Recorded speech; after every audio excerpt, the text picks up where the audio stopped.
दी दीदी दीदी वो पूरे सोशल मीडिया में कचरा आंटी का वापस आना वायरल हो चुका है। बंदर केला खाए सोशल मीडिया पे वो भी वायरल हो जाता है। फिर ये तो सुमन है, मिट्टी की बेटी।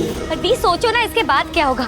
आप तो जानती हो ना तीर्थ अभी भी पागलों की तरह प्यार करता है उससे। अब एक झटके में ना मुझे छोड़ के उस कचरा आंटी के पास वापस चला जाएगा वो। तो 2-4 अंगूठियां और पहन लेना, वापस लौट आएगा। प्लीज यार कट्टू तू चिल कर, सुमन को मैं हैंडल कर लूंगी। अब उससे ज्यादा इम्पोर्टेंट काम मुझे, तू चल मेरे साथ, आजा चल।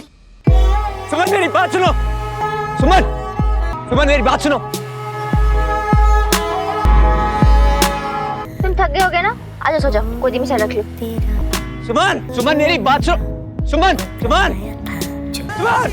नहीं सुमन, तुझे हिम्मत रखनी होगी। जिसने तुझे दर्द दिया, तेरा दिल तोड़ा, आज उसके दर्द से तो टूट नहीं सकती। हिम्मत रख। सुमन का एक अलग ही रूप देखने को मिल रहा है। सुमन इंदौरी में 5 साल का लीप आ गया है। 5 साल बाद भाई यहाँ पर सुमन आई है अपने बेटे ऋषभ के साथ। अभी तक तो भाई ये लग ही नहीं रहा था कि सुमन प्रेग्नेंट है, उसका कोई बेटा वगैरह भी होगा। और लेकिन जब वो तीर्थ से मुलाकात करता है तब देखने को मिलता है कि भाई इन दोनों की तो मैचिंग ही सेम है। अब मतलब यहाँ पर जैसा तीर्थ है वैसा ही बेटा दिख रहा है। और हम देख रहे हैं कि वो अपना चश्मा ठीक करता है और तीर्थ भी वैसे ही चश्मा ठीक करता है।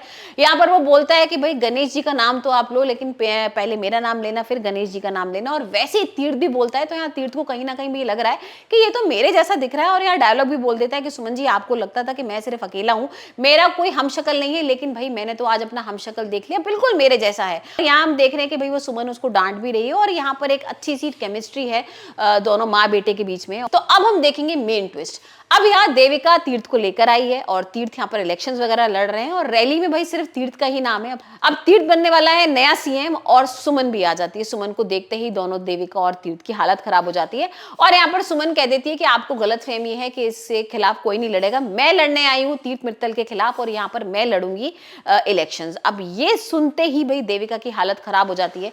वहीं हम देख रहे हैं कि घर की नीलामी हो रही है और सुमन आ जाएगी उस घर को खरीदने की। भाई अभी तक तो देविका को लग रहा था ये तो बहुत ही गरीब है, इसका कोई स्टैंडर्ड नहीं होगा, 5 साल में कहीं गायब हो गई होगी। और यहाँ देविका अपने में बहुत खुश थी।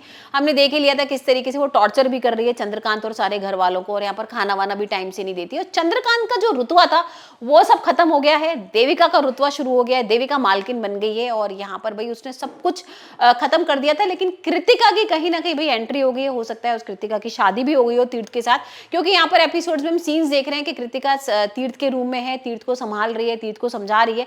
तो हो सकता है कि कृतिका की शादी हो गई हो, क्योंकि भाई देविका के तो सारे प्लानिंग्स थी वो सब कामयाब हो गई है। तो अब देखते हैं सुमन के सामने जब ये सारा सच आएगा तब क्या होगा। लेकिन भाई हाल फिलहाल तो तीर्थ का बहुत बुरा हाल है, शराब पी के भाई उसमें ही पड़े रहते हैं वो। तो अब ये सुमन के सामने जब ये सारी चीजें आएंगी तो उसके सामने हो सकता है ये भी आ जाए कि ऐसा क्या रीजन था जिसकी वजह से भाई सुमन को उसने छोड़ा था।